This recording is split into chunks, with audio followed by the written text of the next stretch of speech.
Luke, thank you so much for being with me today, being on the show. For those who haven't met you before, could you share with everyone your name, your company name, and where you guys are located? Absolutely. So I'm Luke Strange with Cool Hand Electric, and we Red Oak, south of Dallas area. We service Dallas and Mansfield. Red Oak and Mansfield are our little shop location. So kind of little small southern, south of 20, if you're familiar with DFW area. That's kind of where we act. Yeah, and what's the town? I was looking at your website. How do you say that? I had to ask you because I had to know. Yeah. So if you're asking Surrey, it's Waxahachie, but if you're local, it's Waxahachie. Waxahachie. Like there's an Indian chief that that we're the Waxahachie Indians. So okay. But that's where I live. They still have us down. That's where we started. But our office is in Red Oak, Texas, and then we have another small little branch there in Mansfield. So, okay, very good. Very good. We're talking for good reason. I know you've only been doing this full-time for about 2 years, but you guys are on a heck of a growth trajectory. Maybe share with everyone, how you've been doing the last couple years since you went full-time. Yeah, so first year going full-time, it was just me, and then my wife started in that April. But and then we added Shiloh the first year about October time. So primarily me, we did 560, which was good in revenue. Very good. And then we had a killer net. That was good because when you sell and install, it's your net's pretty awesome. But sure, that's not. Yeah, you're growing a business too, for sure. Yeah, right. But then last year we almost got 1.2, pretty close. That's great. Yeah, that's great. And you said you shared with me that's really with like 2.5 trucks running right now. Yes, sir. That's we have 2 technicians or leads, and then 2 apprentices. Yeah, and then I'll fill in warranties and extra things that need to be done. So that's fantastic. And Kristen, your wife, is a big part of the office as well. Let's got to be sure to shout her out. Yeah, Kristen is phenomenal. She has an associate's in accounting. She's really great at that, but she can answer the phone well. Last year our goal was to implement the software and the material restock and be able to track that. And so my marketing goal was on the branding side, and so she pretty much, I just kind of pointed out what I wanted, and she took over. Our inventory is really, I think it's pretty awesome. And that's a lot of initial work. Oh yeah. So she does that, and then she gives me percentages on the jobs. What our KPIs are. That type of stuff. Yeah. So yeah, she HR, she can do that. If guys need child support, she sets up all that, pays taxes. I mean, she's so much stuff that I'm the glue. Yeah. That's what you got to have. You got to have a good team. You got to have your certain strengths. That's fantastic. Yeah, that's a lot. It's a lot going on in a couple of years for sure. So we're gonna talk though about the business, get deep into it. And well, Lucas, a lot of people know that watch and listen. I love to hear people's personal journeys. And I'm interested in yours, obviously, as well. So how did you get into the electrical trade? Yeah. So I was in youth group and fell in love with a girl when we were dating in high school. And so my dad said in order for me to get married, I had to get not just a job, but a career path. So there was a cool guy who had a really nice car, and he would help out at the youth group. And he was like, hey, you should be an electrician. And I'd already done some auto tech class. I knew I was decent at that. I didn't really have to do college at the time. And so I knew I could work with my hands a little bit. And so he got me set up with a trade school called the IEC. Sure. So had a game plan for that, and then got married about 1 year after. So I got my apprenticeship job and then got married 1 year after that to Kristen. So, wow. dad and her dad were okay with us getting married because I was at least working. You guys were babies. Yeah. How old were you when you were like 19, 20? 19, yeah. Wow. When did you know you're not? Actually a little bit older than me too. So she's 20. So, Robbing the cradle.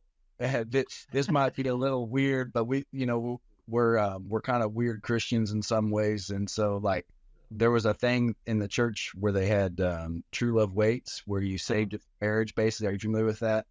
No, not specifically, but go ahead. Give you a, like a fake wedding ring, like a chastity ring. Oh, a promise ring or something. Yeah, something. Yeah, and it was thing to stay pure till marriage. So we were really weird, but that's what we both did. And so obviously we were highly motivated to get married young. You know, I don't know what you're talking about, Luke. Yeah, that's serious motivation, and it worked though. I mean, we're still together, and still in love. Got 3 kids. Anyhow, right. So that was it. Just very motivated to be good at something, and not make $9 an hour for too long. Right. So, all right. So you started your apprenticeship. What I know you worked at Milestone at some point, right? Connect the dots for me. How did you get there eventually?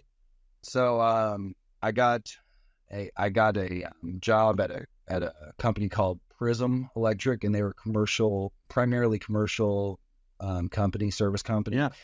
And I did my apprenticeship there.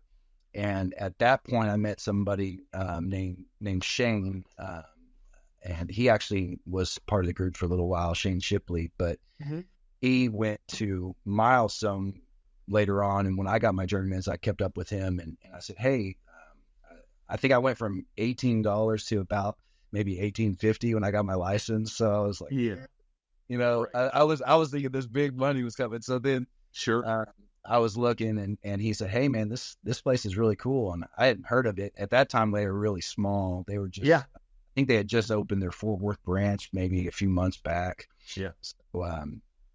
So he said it was a cool place. I talked with their recruiter, and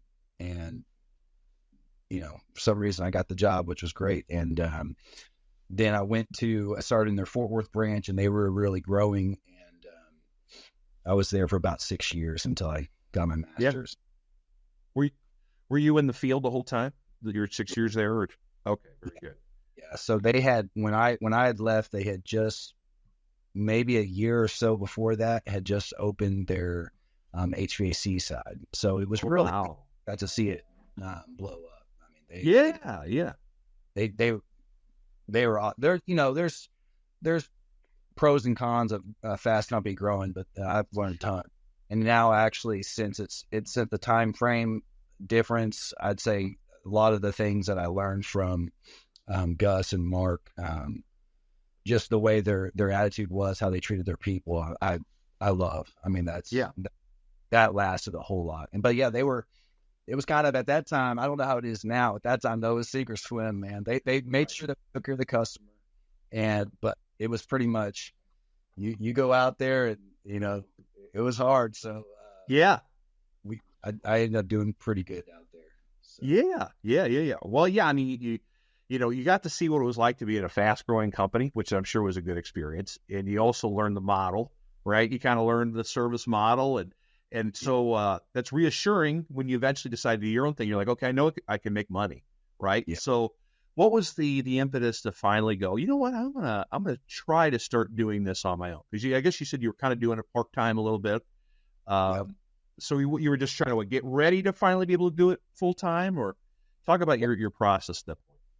So at that point, I mean, I think my head was getting pretty big. And so I thought I was pretty awesome. I didn't appreciate, how hard it is for them to give us so many calls. At that time, they'd had so many calls. They ran all the time. So it was their system. But anyways, my head was getting pretty dang big. And I got my master's license. But before that, I ended up being like either top 2 or 3 on the sales and installs. Almost most of the years I was there. exception, probably the first year, I think. But the first year I bought these videotapes from a guy named Tech Daddy.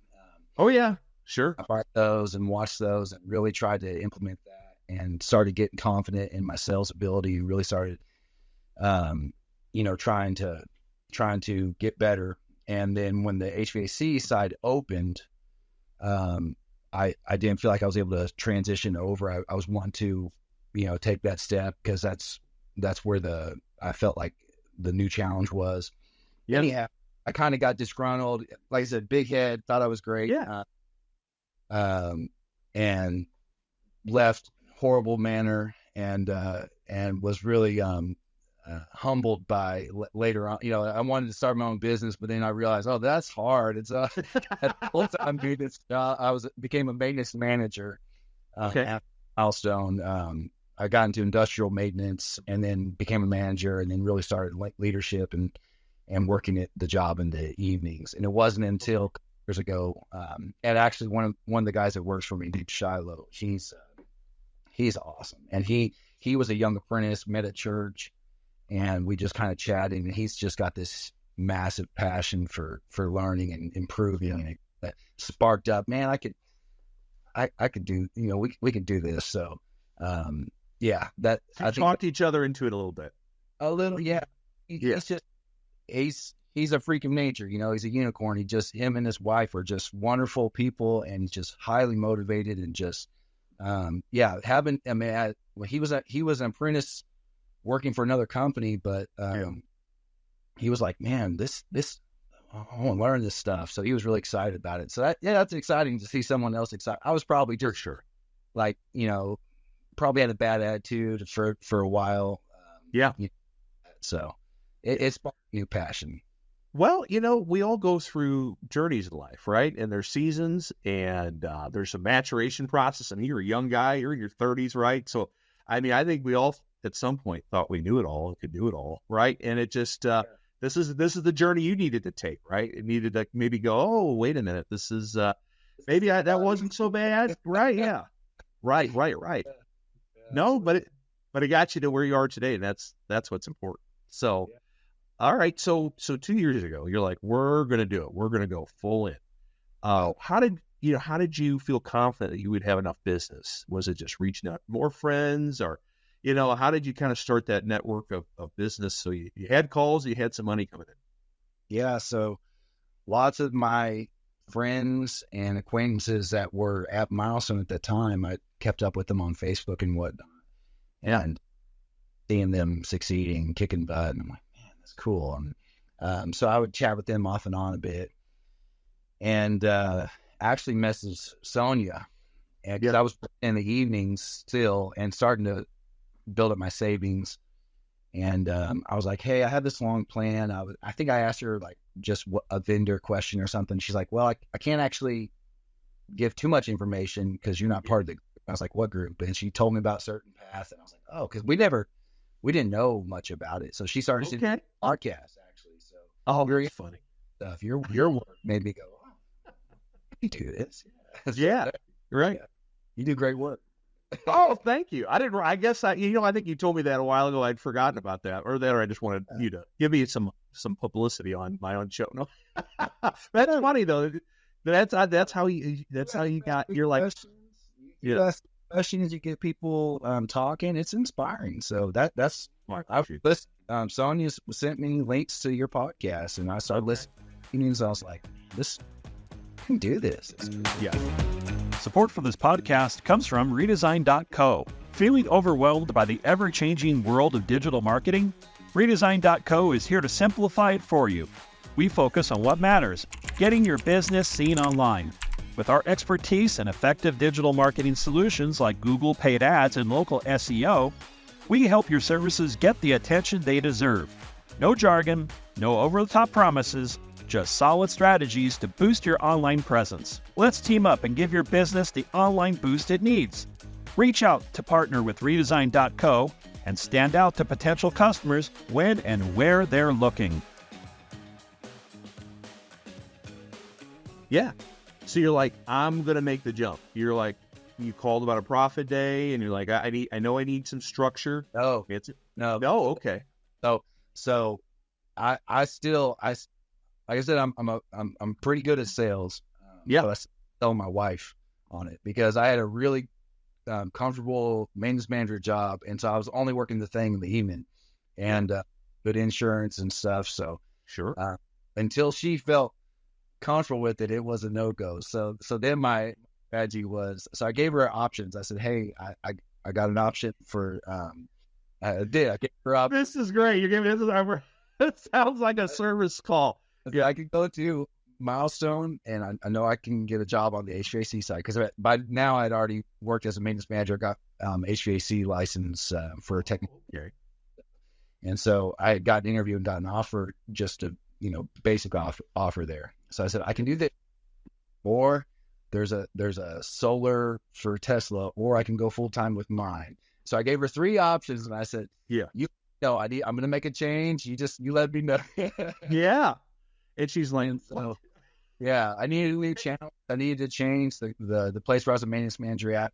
There's a lot of good things about it, but it just, I needed to do something else. So, and she thought about it for a while, and then she came to me. I think we had like a little lunch or something, maybe a week later, and she was like, hey, I think you should go full time with it. So then once she was on board, then I was like, oh, look, I'm already sold. I don't want to do the profit day. Let's get going, Yeah. But that's a lot. Yeah. I mean, so you had, let's first, I mean, you had your own like wrapped truck, or did you just have a basic truck, or I mean, what, like, you're those stages, what much did you have? Truck. I mean, I knew like, that was something that just made us look so much better at Milestone. So that was a no brainer. It wasn't the design that I had now, but it was our first design. The guy hooked us up with a decent design. It was generic colors and stuff, but it stood out. Look, logo on it, and it worked. So if you're pricing a job in front of a customer and you have a basic vehicle, you don't look professional. And so if you want to be charging professional prices, you got to look like a pro. So That's right. So I heard that one already. But I didn't know the accounting side. I didn't know how to set up your KPIs, your P&Ls. I didn't know that kind of stuff. I knew, at least by listening to y'all's podcast, I knew, hey, there's a whole bunch of stuff you don't know. You got to study. Yeah, for sure. So, okay, so you're like, I'm in. I mean, this is a big leap. So so did you go to a profit day, or did you just go right past it and go, okay, no, you did? I tried to, but it was fine because I tried to get past it. My concern was, could I afford it? I didn't know if that was, something that a small company with no revenue could really afford. And right. I had some savings, but it was awesome. I don't know if I'm allowed. Is it okay to talk about how? Yeah, just say whatever. Yeah, always cut it.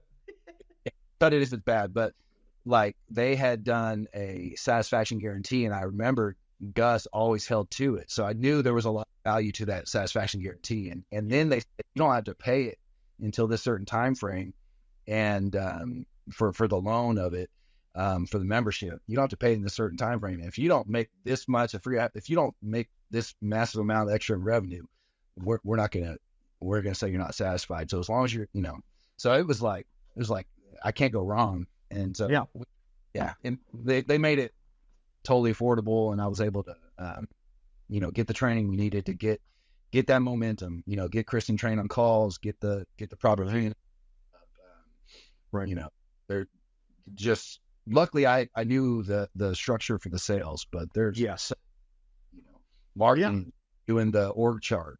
I org chart and seeing that I needed to be the marketing manager too. I was like, Right. Yeah. All right. Well, let's slow you down, because I love that the passion it's coming through and all the stuff you've been working on. But let's backtrack to EP. You go to Profit Day. You're like, I'm in, and then thankfully you're local. You don't have to get on a plane or anything. You just make a good drive into Addison. What did you think? What did you think of EP? Oh, EP was great. I'm if you look at the disc scale, I'm very high D, very high I. And so I don't like sitting through a long presentation when I'm already sold. I'm like, let's move. I just want, but seeing my wife understand the problems and the potential pitfalls, and then so I was more of like, I was already sold. I just wanted her to be sold on it. So they did a great job in that. It was Patrick Foppy. Oh yeah, that Profit. You're talking Profit Day. Yeah. Oh, no, he said EP, but that's all right. That's okay. But Profit, she bought in at that point too. So she went with you. You're like, I want you to sit through this. Yes, I apologize. I misunderstood. Okay. I get them mixed up. But yeah, so once we were set up, we were bought on. We went to EP, and it was good. There's EP's great. They, for me, I'm they want you to do these the BHAGs type of thing, and that's cool, and I respect it. It's not for everybody. I was wanting like the next steps and just are you familiar with that Atomic Habits book, James Clear? Yes.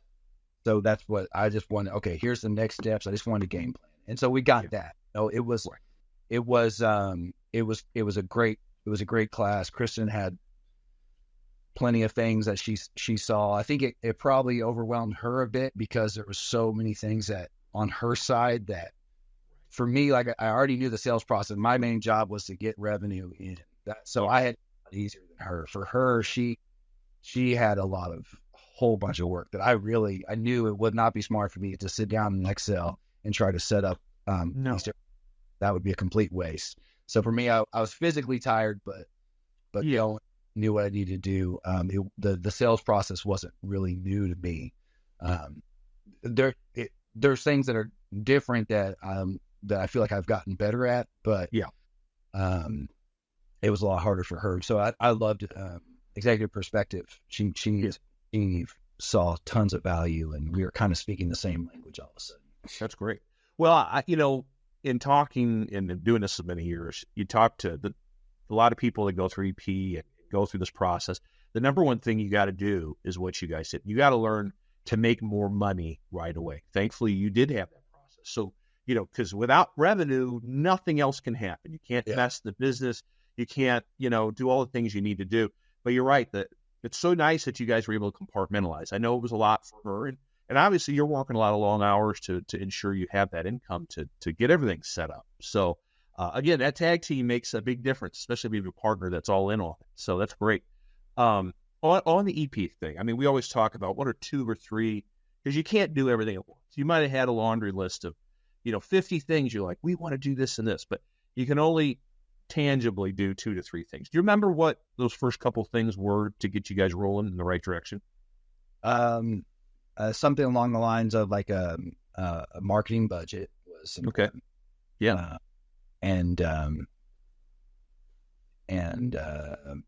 Not really. It was a little bit ago, but I think the marketing budget, then setting up the figuring out the goal percentages for our P&Ls. Right. That was, I think those were the main things that I was like, I need to determine what, Sure. Then getting, I would say after that, it wasn't a whole lot of, it was just a hard work of just doing it, but right.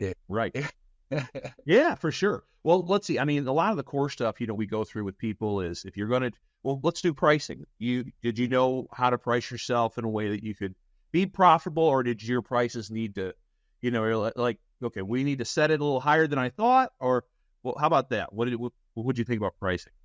Yeah. I mean, I like I said, I had an advantage. I mean, we had it high. I tried to do even a little higher on almost everything, push it, just to get some, but yeah, I knew that process pretty well. Sure. That makes sense because Milestone knew early on, right? You gotta make money, you gotta price right. So I'm sure you had the uniform down. I think Sean even mentioned you do. You guys see the uniform right now. You got great uniforms. You got to show that value. You're going to charge at a certain price. Yes. I think that's what I want to communicate to people watching this that don't know. And you had the guarantees, the satisfaction guarantee, all that stuff from day one, right? Just to reassure people, like, we can take care of you, right? Service fees, you need to charge a service fee, right? Yeah. Basically. That's all natural. That's great. That's great. It's important. Some people don't like it. I mean, you fluctuate your fee depending on, if you have no calls, get your butt out there and sell something, But if you have a few calls coming in, that does definitely on electrical. There's arguments for both sides for repairs and stuff. But if someone's thinking about maybe getting some lighting, and then somebody else over here has a breaker out, go to the place that's a breaker out, and that person with no power somewhere doesn't care about $69. They want someone that can show up right away, and so that's extremely important. But you can, I think you can play around with it. Sonya might argue with me on that, but yeah. Yeah.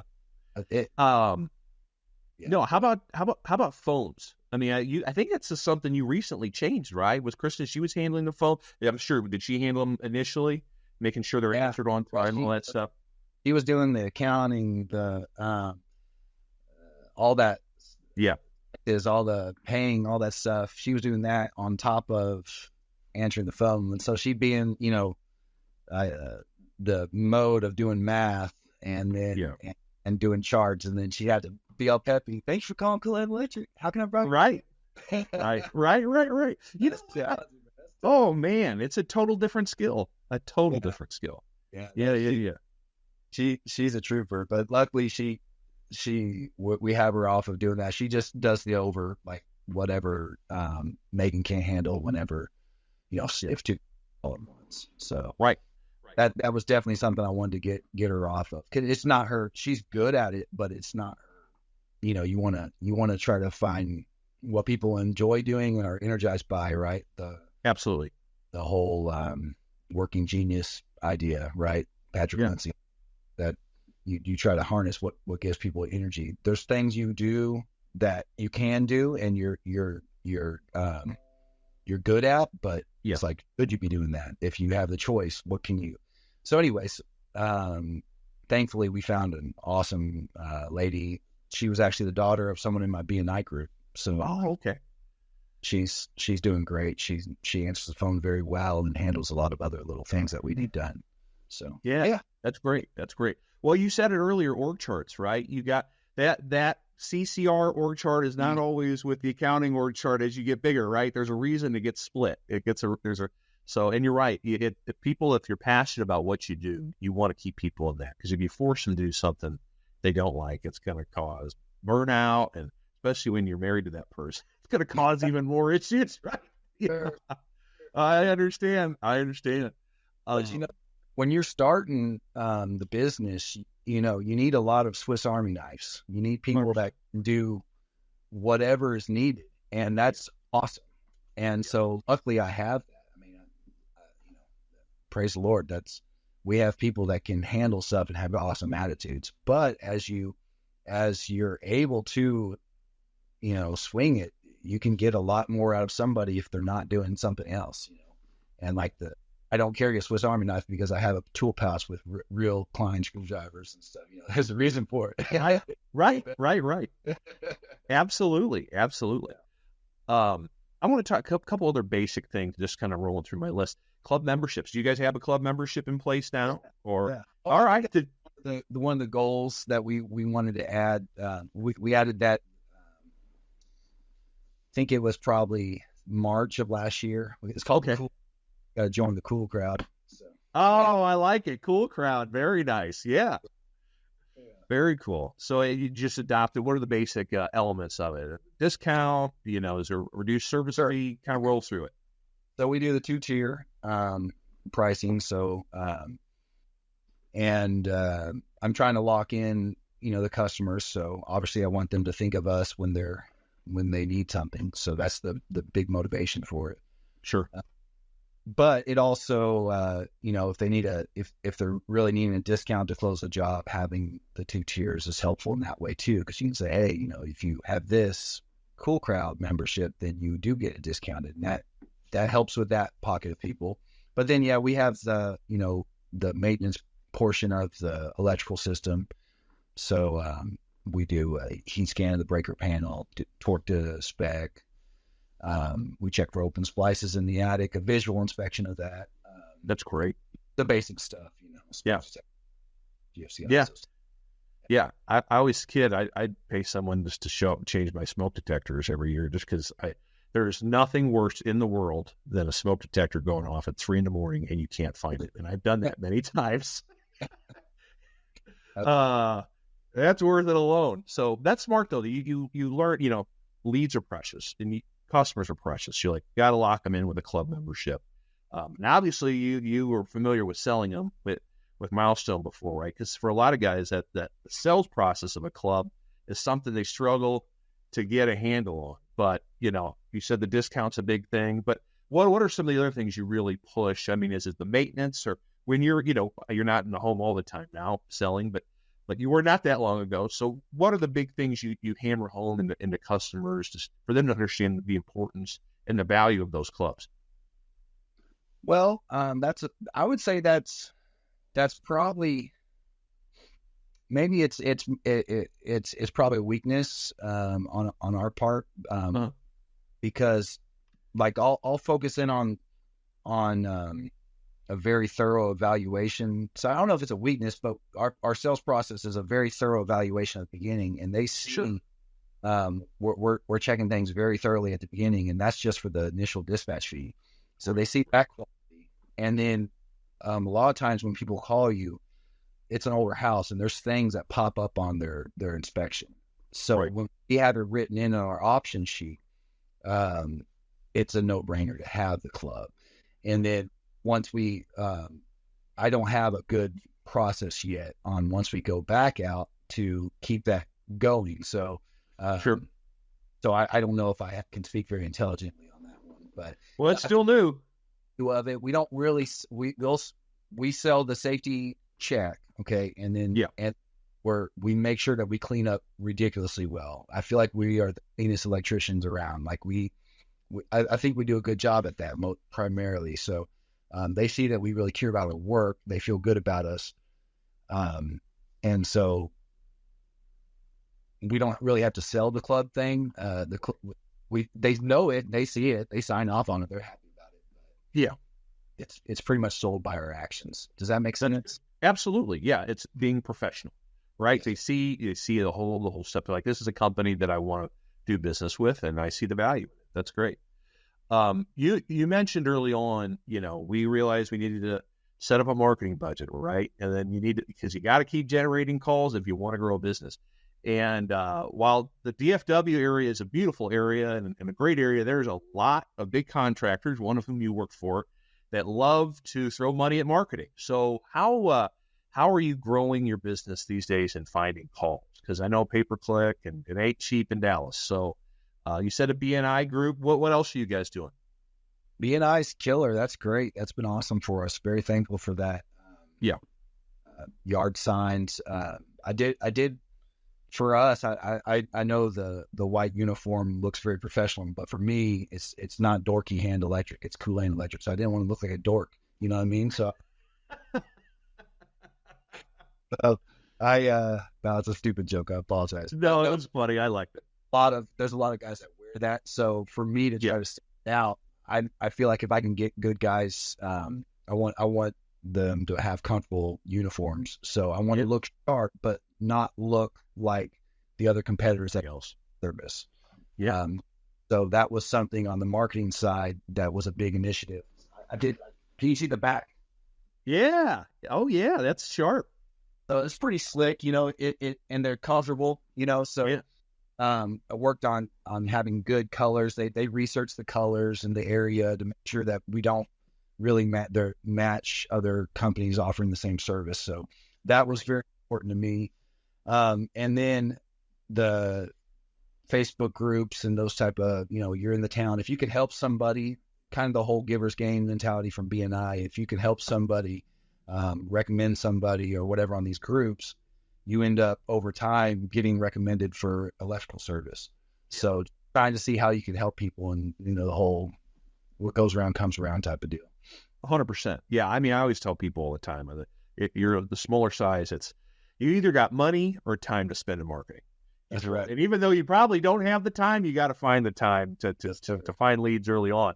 I love the you've done a beautiful job with the branding. Well, first of all, it's the name. I know your name's Luke, but I mean, why not call it Strange Electric or, some other, cookie cutter? Yeah. Hey, I don't want to insult any of our members listening to their last name. That's about 90% of our members, but Cool Hands, cool. I mean, we're, obviously it's a movie, but talk about the idea of coming up with that for the company. Well, yeah. I didn't actually know the movie growing up, to be honest. Oh, really? Yeah. Okay. You were a young guy. Yeah. But I didn't pick up on it as a movie, as an old movie, It's got Paul Newman. I love it now. He's a great character, but it wasn't until I was a Green Apprentice. I was dropping stuff all the time on the ladders, and the lead there, his name was Daryl. He was really, really cool guy, but he was getting kind of frustrated because remember those 8-foot fluorescent tubes? Oh my God. Yeah. Like he said, Luke, whatever you do, there's columns everywhere. Just be careful walking. These are such a pain to clean up. Like, all right, yeah, no problem. And I busted like 3 at this building, so stressed and frustrated. And so I'm up on a ladder, and he started saying, "Use 2 hands, Luke. Use 2 hands, Luke." And that was how he started calling me 2-hand Luke, to remind me not to drop crap. And so that kind of stuck for a bit, and I thought that was cool. I kind of got interested in the movie, and then eventually they started calling me Cool Hand every once in a while. Yeah, that's amazing. Once I got a little bit of respect, but that's kind of how.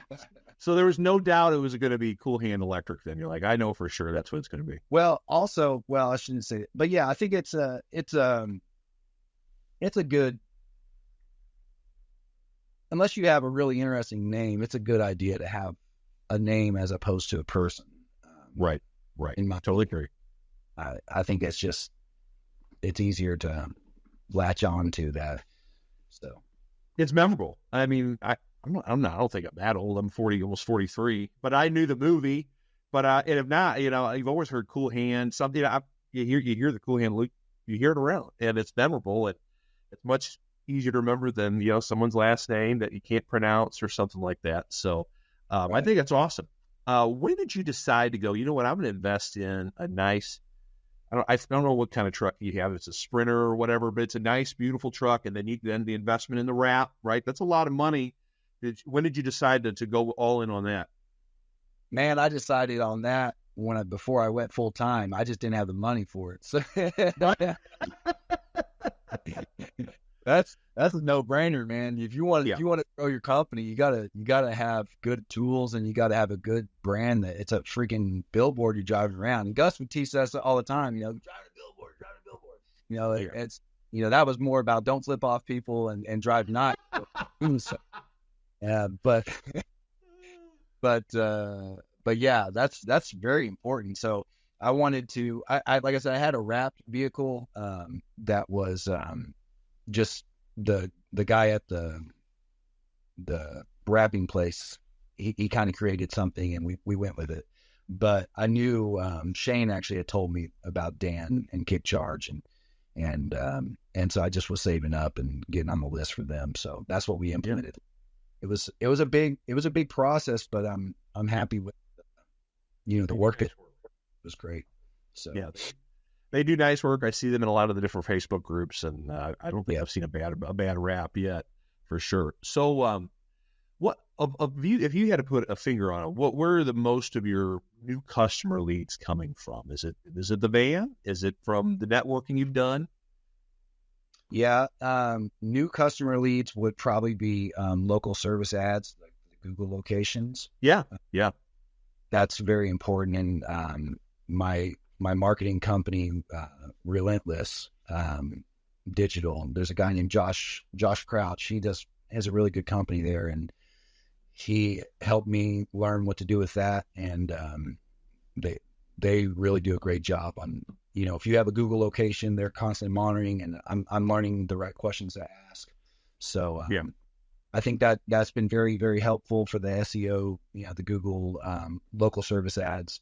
But then there's people still go there, but if they don't know you or recognize you, and if it doesn't stand out, then you might get, lost by somebody else. So Sure. I think tied in with marketing, with the local B&I groups, and Chamber of Commerce, all that stuff. I think it kind of ties together pretty well. Yeah. But, yeah. If I knew the answer, what worked best, I would just put all my time into it, but I don't know. Yeah. For sure. How's call volume been this year so far? I know typically for electricians, January is kind of always a slow month. Or how have you guys been doing? Well, call volume has been pretty slowly increasing, which is good. Our actual sales were awesome in January. So Great. Yeah. But we had some generator projects come in. Just really thankful for that. So, but call volume has been pretty steady. It I think last year at least, if it follows that trend, around middle of February, so coming up into throughout the middle of March seems to be the slowest. But because the weather's pretty nice, winter at least, January around here is still kind of cold, but right now it feels like California weather. It's beautiful. So I know, it's crazy. No one's nothing. So those calls are kind of gone. But I would say the majority of them would just be my local Google spots. Support for this podcast comes from Synchrony. Ever wonder how to calculate your true cost of financing and how to fit the price of financing into your business and pricing for products and services? In Synchrony's new and improved Toolbox website, you can easily calculate your cost of credit, view educational videos, and learn more about Synchrony's digital tools. Simply go to toolbox.syf.com to explore and learn more. Support for this podcast comes from Reese. Reese is a leading supplier for pros in the plumbing, HVAC, waterworks, and bath and kitchen industries. For over 100 years, Reese has been committed to helping pros like you build your business by providing access to top quality products backed by the resources, service, and support of product experts. On the job and need supplies but can't get away? Reese will come to you. They make it easy to keep your job moving forward with their rapid delivery services. In just 2 hours, Reese will deliver to any job within 15 miles of participating branches. It's just one more way Reese works for you. Visit Reese.com to learn more about Reese, your trusted supplier and partner. On the software side, are you? Well, I guess it used to be called Service Line. Now it's CertainPath software. Is that what you guys are utilizing? Yeah, I call it Pathware. Pathware. Yeah. How was that adoption process? How is that working out for you guys? Oh, it's great. It's fantastic. I had checked it against other, competitors and whatnot, and sure, it was super affordable. And we were on. Is it okay to say names on these? Sure. I don't know. Okay, so we were on House Call Pro before because it was very inexpensive. It's kind of a la carte. It was very, very inexpensive. So it was good. They have good features on there. It's a good software. But for electrical, if you're selling stuff to actually get your truck restocked and get the jobs done and completed, you need to have an inventory management system if you want to be efficient. And that was a huge bottleneck. We would sell something and then we're driving all over to get the stuff. And that's just not, you can't run a business like that long term. So I knew that was a big problem. So that was a goal. The goals for last year that we implemented, I'm very thankful for, was the branding on my side, and then Kristen implementing the material restock. So anyways, I had to say, Titan, I talked with them and I've talked to friends that are on them. And I think they're, for what I needed, their software was way overkill. And some of these people have to have like experts come in that are outside of them to help them implement their material. I know some friends that are on it and they still don't have the restock process. So for me, I have Kristen, she's excellent. And she got the parts entered, and I can tweak. I'm more on the tech side, seeing how to restock getting the terms right so that the tech can find it when they're in the van. Because if they can't find it, irritating, they won't restock it. So there are things that we work together on.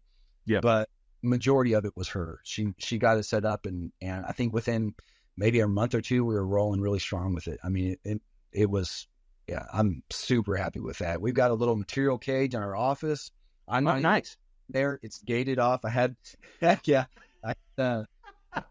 I was a maintenance manager, a guy named Ruben, who worked under me or whatever. He, awesome machinist, mechanic, welder. He can build anything. So I said, hey, I need you to build a good cage that looks sharp, because I want it to look really clean.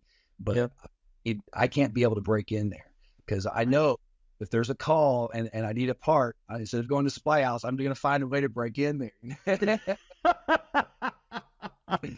And I'm gonna stock way too much stuff because I'm an electrician. I'm an electrician. I know my weaknesses. I got a lot. Yeah. So the only good thing, like one of my strengths, is that I know my weaknesses, I guess. So yeah, that is hilarious. Yeah. So he built a really good cage. I can't get into. One of my apprentices is super responsible. He has a key, and then Kristen has a key.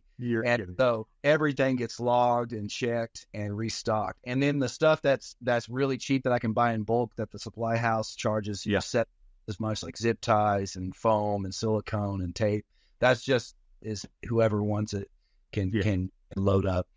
But the breakers, the panels, and those type of expensive stuff, we keep that locked up pretty well. We keep like one spare van at the office, basically in that truck stock. Right. So, and that was all, and it pretty smooth. I think last year it's a pretty good process. I can't. No, I can't tell you how great it is that you guys have that set up now, because the number of companies I've talked to that have gotten from your level, then they go to 10 trucks and they go, we are just hemorrhaging on material. We don't have a process, right?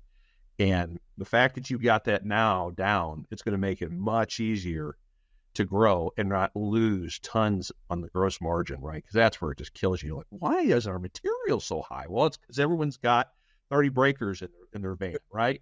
And it's your van. No, no, that's great. That's amazing. That's a huge thing to get in place right away. That's fantastic. It is, and it's if you think about your process, everyone needs a process to do the job and the production and the product, right? That whole thing, people, process, product, or whatever, the 3 Ps. But when I was looking at our production side or our process, it was a huge bottleneck. So basically finding what you're really weak at and what you can improve is my big goal. So sometimes people are like, why are you questioning this? Why are you looking, or what are you looking at? And then I'll have this focused look, like I'm mad. I'm not mad. I'm just focused. And I'm kind of intense. And but it's not saying, hey, what you're doing right now is wrong. It's like, how can we make this better? And so I like that. There's always things we could do better, but I do like how we're going with that. And when you're small, like you're saying, it's a lot easier to manage right now and get that problem than trying to get 10, 15 trucks or whatever. Those guys get all those habits to change. That's hard. Hard. And then you lose people, and then because they're like, oh, so what's wrong? We fine. I like how I have. No, I don't think you're stealing. I just want to steal it. Exactly. And the other thing people don't think about is, and I don't know how much. I'm assuming you've cut down on the box store runs then by managing your materials out. And that's people who go, I can't tell again how many guys, members and non-members I've talked to go, oh, we'd have a morning meeting, and then I'd go run an errand, and I'd see all my trucks lined up at a certain box store instead of their first call. And I'm like, that's just money. I mean, that's affecting, your labor person. I mean, so it's, if you don't have your materials right early on, it can kill you. And if you got it right, like you've got, you're going to make even more money on the revenue you're selling. So, good stuff. Got to get it. For me, I'm having to find myself to be okay with about 80%. So if someone is just starting this and still new like us, or like me, and they're getting frustrated with getting it perfect, it's not going to be perfect. I'm good with it. And you can tweak the 20, but just get something going on it, and improve as you can. But because I still look at it, I'm like, why are we doing depot? But if you got good guys, they don't like going to the supply house. You know, you got good motivated guys, they're not going to want to just chill out at the supply house. That typically happens if they're not motivated. So most of the guys that are at the supply house are getting something that they need, but then they're just like me. Oh, I need that too. Oh, I need that.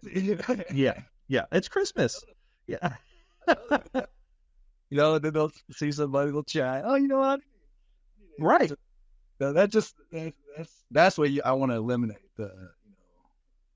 If you can get it, whatever you use on each job, close out your job, all your stuff that you use is restocked. And then what I love is now that I have the prices of what we restock with, boom, my gross margins. I know my gross margins pretty dang well that night as soon as the job is done. That's huge. And House Call Pro can do that. Not even close. So it's very helpful. That's awesome. That's huge. I mean, that's how you're going to grow your business. I mean, once you get that gross margin number down, I mean, the rest is a lot easier. I mean, not easy, but it's easier. You know, your guys, you said, are motivated. I'm interested. You feel free to share what you want to share. How are they compensated? Is it like are they commission? Are they hourly plus incentives or a piece rate? What do you guys do? Yeah, it would be the new comp type of. Okay, great. Yes, modified for mine. I'm trying out something with the apprentices too, because I lean pretty heavy on my apprentices. Get a job sold, and there's a lot of stuff that they're pretty capable of doing. So I'll load up a job with one lead and then 2 apprentices. And so I'm trying to figure out a better way of giving them like production bonus or something to get them some sort of incentive. And I have some thoughts, but it's not really panned out. But the lead techs right now are the ones on comp, and then the apprentices are on hourly rate. Yeah, that's pretty standard. But it's great though. The reason why I wanted to bring it up is we're talking about efficiency. And generally, when people are on some kind of a piece rate or commission, they're like, I don't want to hang out the box store for 2 hours. Right. And that's not to say for people that don't know our process, we're not trying to take advantage of people or sell stuff that they don't need, but it's designed to keep people motivated to work efficiently. So, and there's checks and balances. I'm checking. If it's not going to, as we grow, it's going whoever the manager is going to check each invoice and check the option sheet, and that person's going to know electrical. And if there's things that are like, why are they offering, there's plenty of ways to QC out people dishonest, and obviously you don't want to hire people that are dishonest in the first place. Right. But if you do it, we do have in our system ways of checking that out. So what happens is the technicians on comp, they'll work late. I'm the ones getting stressed about them working so late. Yeah. Like, is that right? They want to go, and I'm like, guys, I got families. Like, yeah. Cancel this, Right. But it's smart though, because you don't want the significant other to hate you because thinking you're the one going, you got to keep taking calls. Yeah. And with my past experience, that was a big stressor for family life. So that's long term. You don't. Everything you're good at, if you're going all in on something with your time, you're saying no to something else, right? Yes. Whatever you say here, you're saying no to something else. Yeah. So they might be saying no to video games. That's a great thing to say no to. If you're a young dude and you have no wife or kids, get to freaking work, But if you got wife and kids, if you say, yeah, I'll take these extra late calls, or I'll stay late and not reschedule it or whatever, then, if that pattern continues a whole lot, you're going to have some issues. So that's something I'm very, very cautious of. And just, I want to make sure the guys long-term are paid well for what they produce. Right. And obviously my guys have to be right. But I want them to be challenging themselves, but also become very responsible and great dads and leaders of the community. That's awesome. I mean it. that's a big picture idea. I'm not saying I did any of that yet. So no, but it's, you know what? It's good to aspire for that versus going, I'm going to grind these guys so I can make as much as possible. And I'll pay them really well so they won't want to leave, you know. It's not sustainable. I mean, I've seen that. I've seen that change actually over the last 10 years. Maybe it's as generations have changed, but a lot of high producers that just flamed out and they left their company, and then it's not good for the company. Well, see, you're pointing to yourself, people that are listening. Yeah. Right. And you just hit a threshold. And I know Gus will admit, he learned the hard way in losing people like you that you can't let your top guys burn out. You've got to tell them, okay, you don't need to work 70 hours every week. You know, there's a balance. It should be better for the long term. Everyone's better for the long term. But that's on me though. I mean, I don't want to blame. No, I understand. You could say no. I was a grown up. I could have scheduled and stuff. I was in the game. I was competitive. I wanted to win or whatever the challenge was. So yeah, you know, that's not on him at all. But yes, that is something I'm cautious of now. And it works for some people, you know. Some people have a lot of, you know, young guys that say, hey, you can make a ton, like solar door-to-door knockers. You know, they go through. Oh, yeah. But that model just doesn't work for me. I wouldn't want to manage a whole bunch of new guys that are just going, you know, big old hot heads. Yeah. It's just not my thing, you know. Yeah. No, it's a challenge because if you got the people with the right mentality, those D personalities, right?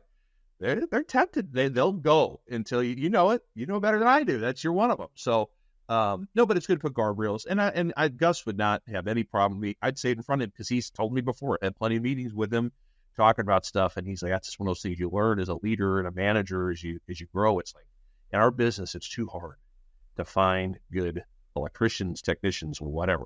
So you got to make sure you take care of them. They pay them well, but don't let them burn themselves out, you know. So, you know, something I love about him is, and I wish, I think I'm learning to be that way, but I learned it from him and Mark too. They really care about their people. Yes. And, they want their people to succeed, and they know that that's what, you know, y'all will say the internal customer. He did the same thing. So he cared about it. They just didn't have systems in place to prevent, you know, the burnout. Right. But for sure. He cared about it. He's awesome. Oh yeah. Yeah. Yeah. So I learned tons from just he'll, if he sees an issue, he's self-aware. If he sees an issue, he's like, well, let's try this. He's constantly just making decisions and going with it and trying it out, you know, and that's a good technique, you know, just saying, hey, this didn't work. Let's try something else. Not get all bugged out about it. Just try something else. Gotta keep going. Just gotta keep going. You said it earlier. There's no such thing as perfect. When we were talking about materials, you know, don't just get hung up that it's gotta be perfect. Just get something in better than what you had and learn and keep tweaking. I want to talk about your decision, and maybe this plays well in what we were just talking about. Your decision to get out of the field. I mean, you've got 2.5 trucks rolling. You know you can go sell a lot in electrical, right? So I got to believe in the back of your head, there's still this temptation to go out there and just keep killing it, but you can't grow a business that way, right? You just can't. So when did you decide I gotta get out of the full-time tech mode and start growing an organization and replacing myself? Maybe not perfectly, right? Maybe not someone that can sell $1 million or whatever, but find people that do really well at it and then grow that way. When did you make that choice? Well, I had that goal before I went full time. Because I was after Milestone, I became an industrial maintenance manager, and I learned management.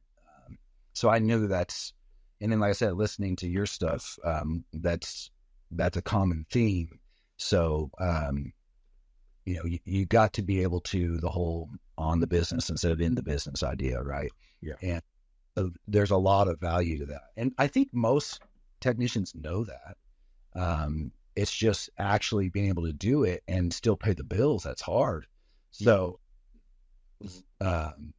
you know, I'm in Carl Dabini's class, but there's other business coaches and sales coaches. I'm constantly trying to learn as much as I can. There's sales training, and you can you can transition. If you're a top salesperson, you can still have your guys do a lot of stuff, and then you can still follow up and rehash and check on them. And Right. I can manage my texts, calls decently from the computer. And then if there's ones I need to go out there and look at, then that's a useful strategy. But, I knew it needed to be done. I haven't figured out how to do it smoothly though. I don't think there's it's, you go, and when I do run a call or sell a job, and like all of a sudden our P&L is great. Like, cause I'm Sure. things look awesome. So, I'm still young and healthy. So I still like to get out there and do it. And you earn respect. All company, you can earn respect. That's something Gus would do. We make fun of him because he can't do electrical work. He can't do it. He is.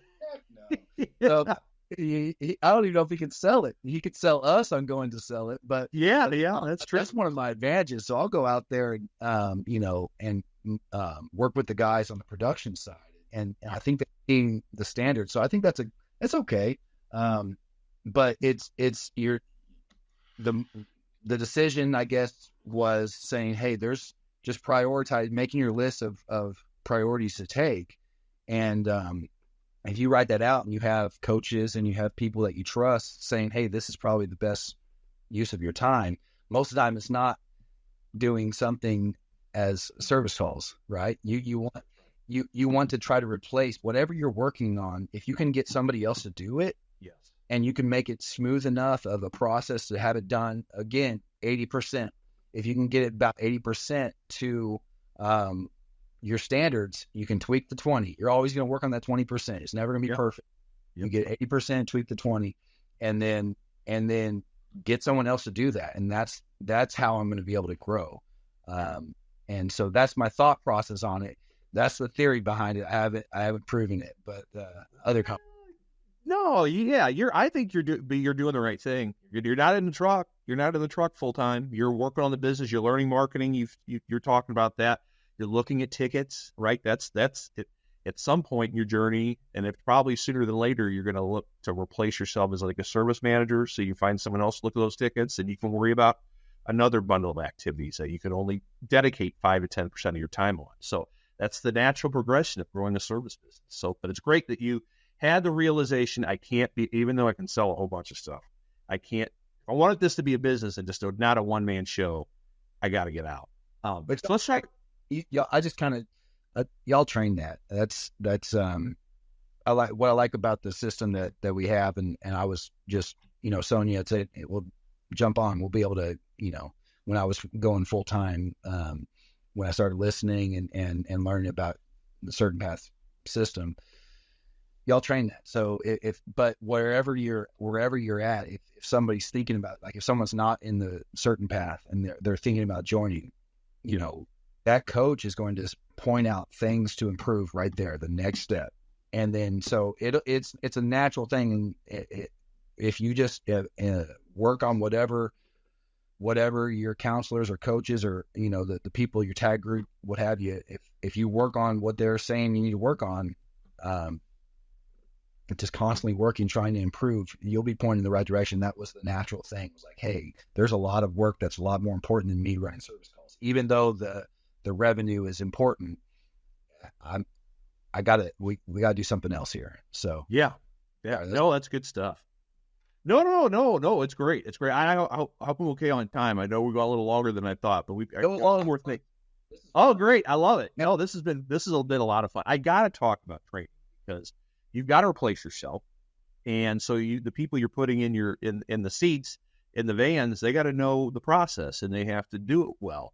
So, how much are you, are you training every day? How do you teach someone the process and how to deliver outstanding customer service and earn a good check from it? So, what's your philosophy on training? As much as possible.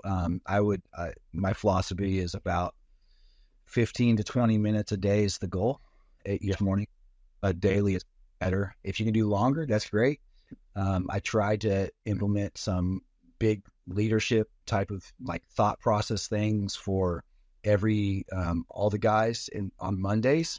So like like a Zig Ziglar or Brian Tracy or maybe different pastors.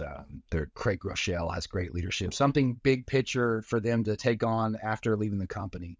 There's some big picture leadership stuff, and that's important because that helps on the mindset. So I do try to prioritize that at least once a week. Yeah. But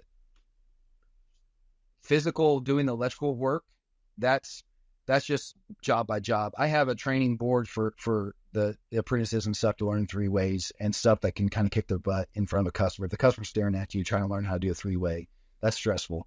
But most of the actual electrical work training portion, they figure on the jobs. Yeah. For the training philosophy for me is the sales and communication training. So Mondays is leadership training is the goal. Mindset, it can still tie into sales, but mindset type of stuff on Mondays, and we might go a little longer. But then after that, if we're in the office, like unless we have we're just slammed and we got a lot of stuff we got to take care of, it's normally 3 to 4 times a week. That's great. And we jump on a Zoom every once in a while and do some other longer Zooms. We have pitches for each thing. If you're going to communicate with a customer about a smoke detector and you're too lazy to memorize facts about a smoke detector and to establish the need, that person might have a house that burns down. They might not be able to get their dog out. That happened with a friend of mine, and that really hurt me. I'm thinking, man, just not. If I just, hey, did you know that this, ask proper questions about a smoke detector, instead I just kind of, I didn't want it. Yeah. And so for safety stuff, I think it's very easy for us to, as service technicians, to just kind of go with it, because it's, it gets tiring telling people bad news. And if that gets tiring. And so from the technician point of view, sometimes you just don't want to have uncomfortable conversations. Yeah. But that's something that you really need to train with your techs consistently. And make them understand the value of it. And I think we do a pretty decent job on that. At that, we have maybe a pitch, if you will, or the features and benefits that we practice, and so it's more of practicing. And then Mondays, like I said, is leadership. Everyone's involved in that, but then the rest of the week, it's each morning, it's 20, 30 minutes worth of something, proper pricing, safety checks. Yeah. How do you decide on that? Is this based on watching the tickets, or you're like, you've got like kind of a formula in your head, like, okay, we need to do, cover different steps of the call? Or I wish I had a formula in my head, but when we first started, when the tech first starts, yes, I do have a pretty decent formula. I send them to the Path training stuff. Server Essentials? Yeah. Aaron does great job on the electrician advance. Like I would Essentials and go straight to advance. I can use this just fine. So if somebody's trying to pick, go to as much as the advanced class as you can. Take the Zooms. If it's don't have your guys don't run service calls, and you will return that revenue within the next week. Okay, it's done. It's available. Take that advanced class as much as freaking possible. And so he has great training for it. But I have other good stuff too that and other trainers and stuff that I try to whatever though people maybe are struggling on, or I think we could get better at. Yeah. And I have a guy who's very advanced, and one guy that's getting better, but he's he struggles with some things. But it's interesting because like talking about surge protection, we were the one guy that is getting better and really practicing, putting a lot of effort into it. He was giving us, his talk about it. And the other guys, man, I forgot about saying that. So even the guys that are advanced. Oh yeah. From just repeating, the, whatever it is that you're training on. So just having that structure. It's just like strength training, you just got to do it. It's a skill, and you just got to, any type of exercise, it's something that is going to leave. So practice your features. I could come up with a list, but to say I have it all, organized and we're doing it this January, I'm not that type of person. Yeah, that's all right. Calls before, if the guys were struggling with pricing a job, I'm like, well, let's talk about that. Yeah, yeah. HVAC is so easy, okay, on pricing jobs. Okay, HVAC, it's got an inside box, an outside box. All right, people are ever quote. All right, they're like, hey, here's a pricing guide, piece of cake. Okay, yeah. HVAC is the easiest thing to price and train. All right, but when it comes to electrical, we got stuff everywhere.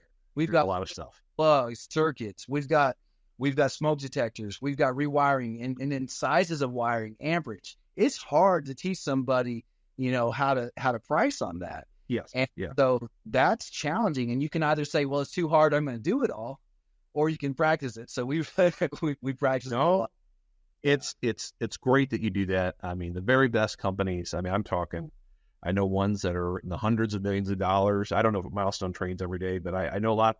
Their people come in every day and they role play every day, and they go, it's because I forgot to say something I've been saying for years, and then I just stopped doing it. And then I didn't do it for 8 months, and my closing percentage wasn't where it was supposed to be, or my ticket wasn't where it was supposed to be. And then someone said it in training, went, oh my gosh, I forgot. I used to say that, so I'm glad you brought that up, because everybody can get better. It doesn't matter if you're a superstar. You can always, we always say what Michael Jordan still practiced every day, Kobe Bryant practiced every day. There's a reason for it. Now, let me make fun of HVAC guys for a moment too. Okay. They think they're so smart. They come in peacocking because they sold this expensive unit. Okay. Yeah. All right. The instructions to diagnose it are on each unit. You just take the cover off and the instructions are right there. Okay. You can't do that. The prints aren't telling you where the plugs are wired and what. Yeah. They think they're so smart. I love it, guys. All right. But that is hard. They're like, oh, simple pricing. No. For electrical, there are so many variables. There's a lot. Even it's funny. Kristen was learning the call taking. She's like, well, hey, how long will it take you to price this job? It's like, babe, I'm not lying when I say there's a lot of variables in electrical. I don't know until I'm out there. I could be talking about lots of circuits, open splices, panels, all sorts of stuff, or I could be talking about, just a simple diagnostic. So that's something I think if the tech is confident in their pricing, here's a little nugget for you. If the tech is very confident in their pricing, if they're sold that they priced it properly, they come in there and they sell the job. Because if a tech, especially a newer one, is not confident, I think that's why newer techs that just go out for pricing guide, if it's a simple task, they're like, they sell it right away when they're new. But it's not until they start getting questioned and beat down by a customer saying, well, it's this guy said this much, blah, blah, blah, blah. Then they start second guessing, did I price it properly? And then their numbers will start dripping. So you got to keep up with your pricing. Make sure your guys are confident in their pricing strategy. However your pricing strategy is, your tech needs to be 100% sold on it before he goes and communicates that with the customer. And obviously, if it's a diagnostic, there's some tasks, light fixtures and stuff that are simple. But there's some that are, most of them are very complicated when it comes to panel changes and code requirements and that kind of stuff. So that's something I really think is important and can be overlooked, is actually pricing the job properly. Yeah, no, it's critical. I know a lot of people that join that do really well that are, that have, say, these 7 or 8 trucks. The ones that make the switch over well, they would every morning you'd price out jobs. Here's a sample. I mean, this is back in the day. I used to do, when I had the magazine, I used to go to everyone's company and I interview her. Yeah. And I used to sit there and watch them train, and it would be interesting to see the ones that are like, oh yeah, we do this, we practice electrical. We sit here and everyone price out the job themselves, and then we're going to look at how everyone did it, and that's how you learn. Oh, so-and-so did this, so-and-so did that. And then they believe it, right? Because then they believe it because everyone's doing it, or they're around the same price or whatever. And then there's that confidence. Confidence is, you can't sell anything without confidence.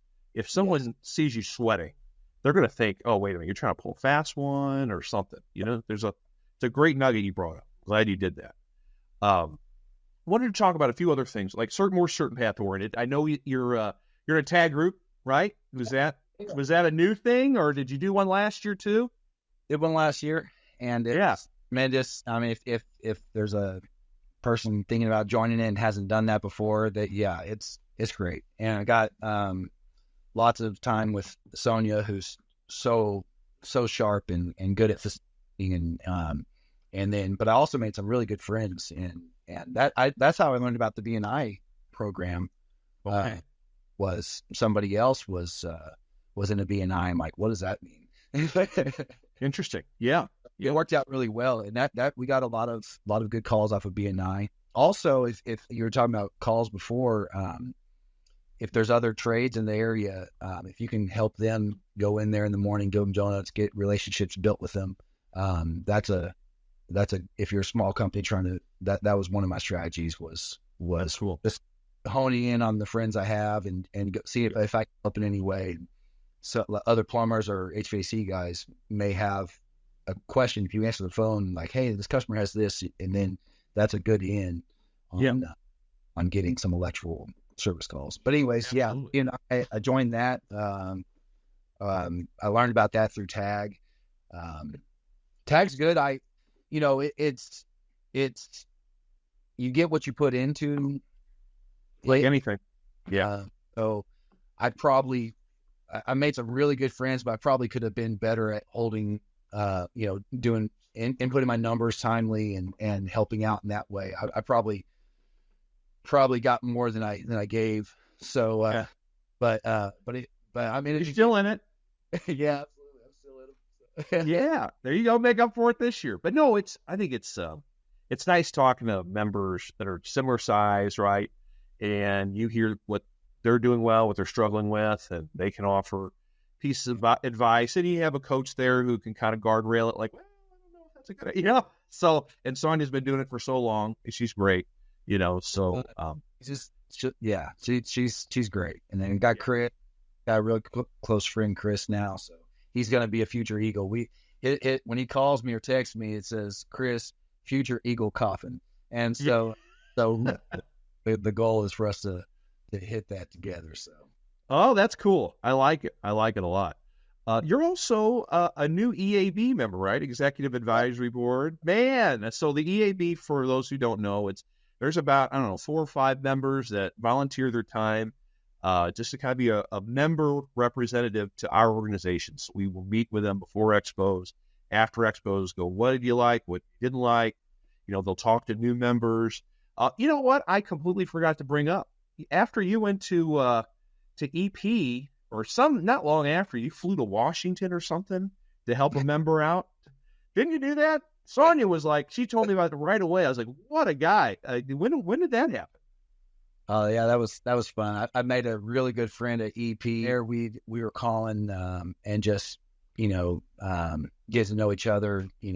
Basically crying and whatnot about all of our problems. Yeah, right. That type of stuff, basic whining kind of stuff. It was fun, but it really, really cool dude, Aaron at AMS in Washington. I'd never been to Washington, and I actually had that time I had no employees. So okay, I was like, hey man, you cover the flight, I'll go over there and show you, because he was struggling with some stuff and implementing the pricing guide, stuff that I was confident in already. So it was good, man. Washington's an awesome market. Oh my gosh. Yeah. Oh yeah. So good numbers up there. Yeah. But the crazy thing, have you been there much? It's been a couple of years since I've been, Seattle area, but I visited a few members out there back in the day. Oh, huge. Oh, yeah. It is the weird, like but he said, man, it's really humid. So I was sweating like crazy. I had his uniform on. I was helping run calls, but it was weird how tall the tree. We don't have tall trees in Texas at all. So I feel claustrophobic, but I imagine like van wraps wouldn't help much because you can't see past a tree over the ledge. So I still work.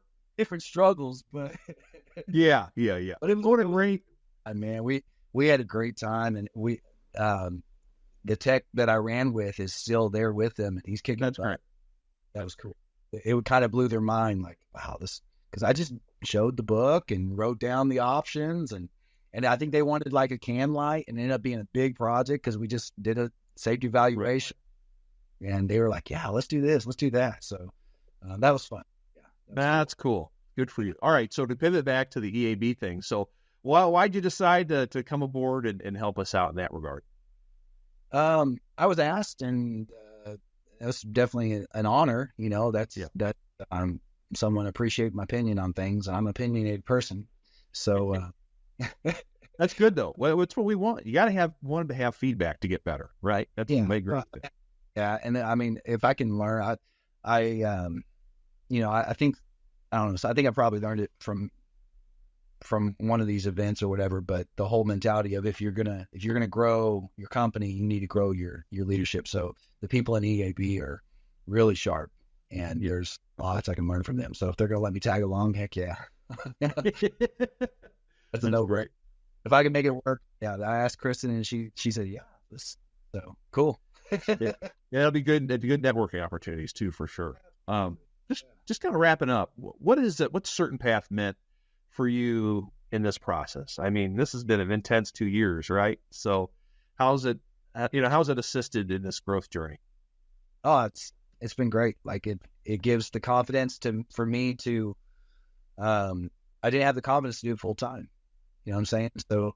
I didn't have those skills. It wasn't until Sonia sent me y'all's podcast and listening to other owners and seeing the process and just hearing how they're doing, and then becoming friends with them on Facebook and whatnot, and just seeing them do well. I was like, well, I know the sales process pretty well.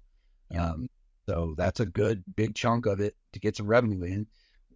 I just need to be able to lead a team, and then joining CertainPath, you got people that will train your team.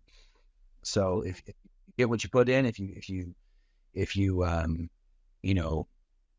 just pay the whatever and don't utilize it, then it's going to be a waste of time. But if there's a lot of people there that are experts in everything. So I wouldn't have been able to have that confidence, and I don't think Kristen would have had. Like, I wouldn't have been able to sell Kristen on if I didn't show her I had a game plan. Like, look, I haven't proven myself as a business owner, but these people have, and we just follow what they do. So I think that helps. And also, when you're a small company, if you tell them that you have a business coach, it makes it easier to hire people, right? If you say, hey, we're a growing company, we have a business, and that's what helped me get Shiloh. It was awesome.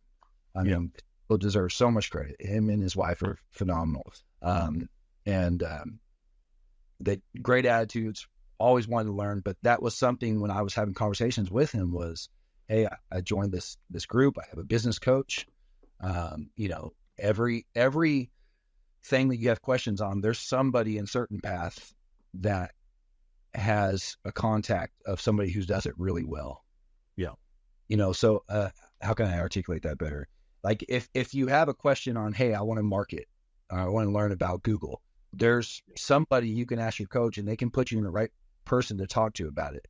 And not just one, there's tons of people. So it's sales, if it's accounting, the accounting was tremendous to me, whatever it is, there's experts in everything at CertainPath. So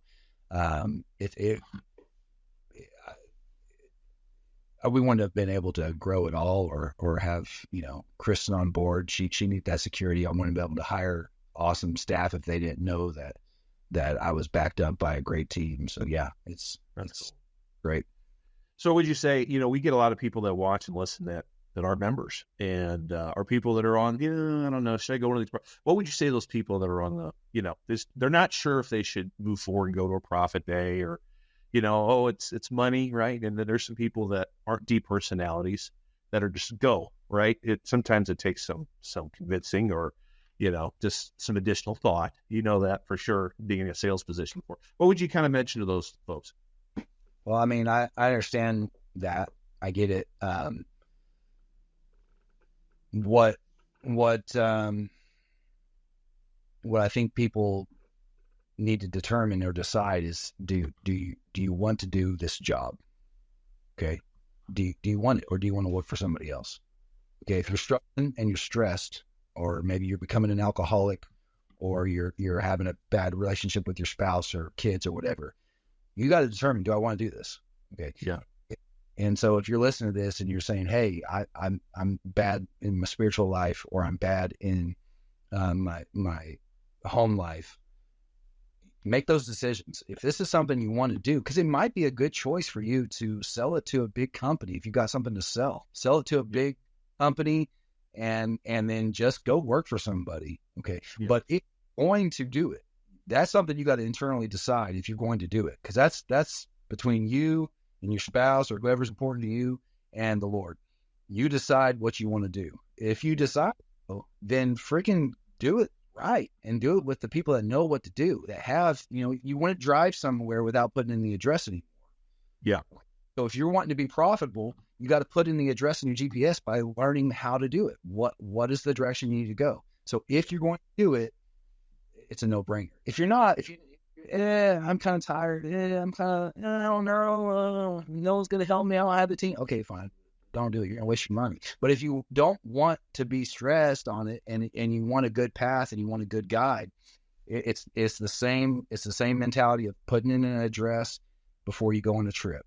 If you're you're going to be working and you're going to go on a trip and you want to get to the destination, whatever that is, double-digit net, being able to give a lot, whatever that is, the whole why idea, whatever you're excited about, whatever makes you think, hey, I'm going to be able to crawl through this attic or do this plumbing job or deal with upset customers or work in the heat or the cold, whatever that fire is underneath. I want to take care of my family, whatever it is that can get you inspired and you say, yes, I want to do it, then just do it the proven techniques. And these are the proven techniques.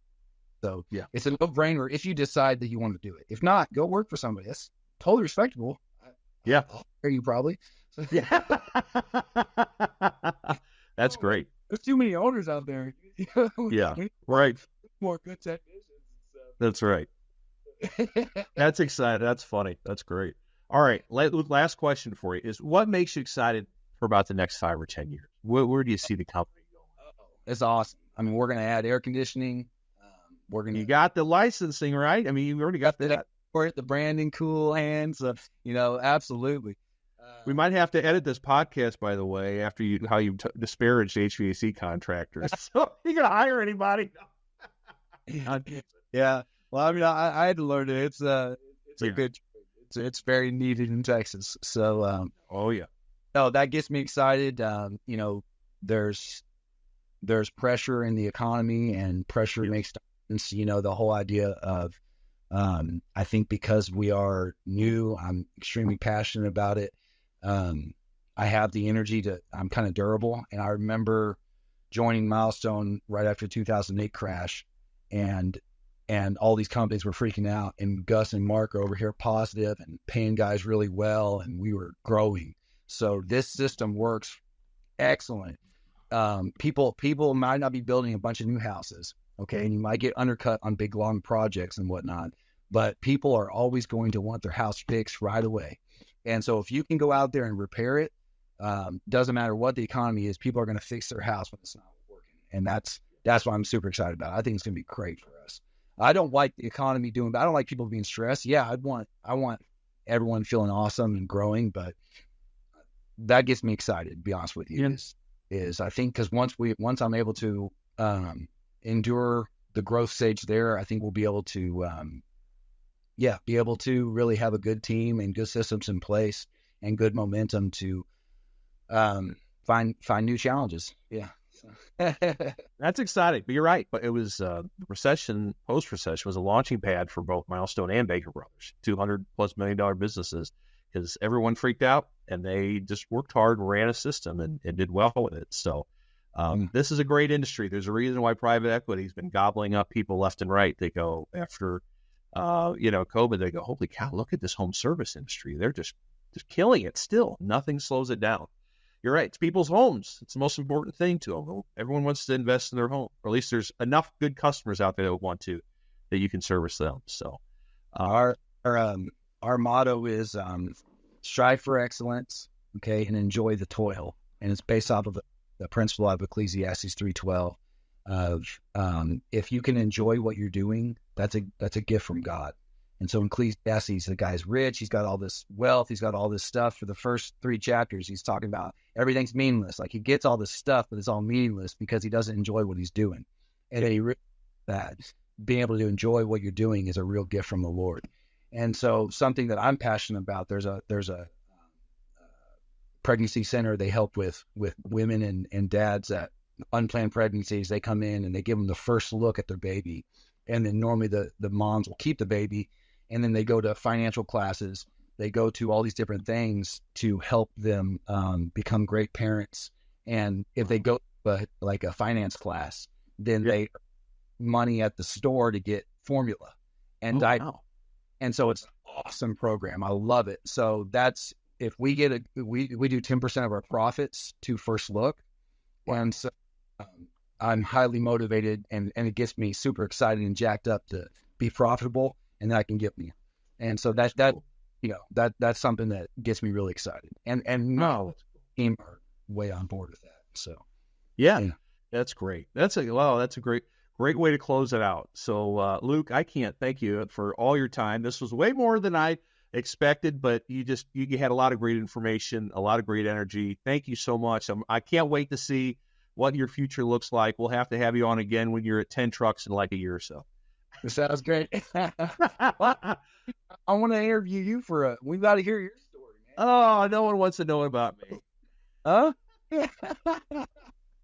No one's here about me. Come talk to me in Dallas. Come talk to me at Expo in like 6 weeks. I'll tell you everything. All right, Luke. Thank you so much again, buddy. This really was enjoyable. Have a great rest of your day and a great weekend. You too. I appreciate you. Later. All right, buddy. Take care. Bye-bye. Support for this podcast comes from Train and American Standard. The Train and American Standard Diagnostics mobile apps are a technician support tool with many features to help technicians better install and service systems and communicating and 24-volt applications. When installing Train and American Standard Link equipment, our latest communicating technology, technicians can connect to the equipment via Bluetooth through the Train or American Standard Diagnostics mobile app while on the job site. Once connected, technicians have access to a dashboard of features, including real-time sensor readings, fault conditions, the ability to view or change system settings, automatic charging, and more without standing at the thermostat. Through the Diagnostics mobile app, technicians can easily configure or diagnose a Train or American Standard Link system from the palm of their hand. For 24-volt applications, the Diagnostics mobile app guides the technician through the installation for select 24-volt equipment, providing wiring diagrams, dip switch configurations, and downloadable PDF installation reports. Technicians can access customers' diagnostics data, see active system alerts, remotely connect to select smart thermostats, access a refrigerant calculator, and search the Train American Standard residential product literature. This is one tool all your technicians should have. Train and American Standard Diagnostics mobile apps are available for download in the Google Play Store or the Apple App Store.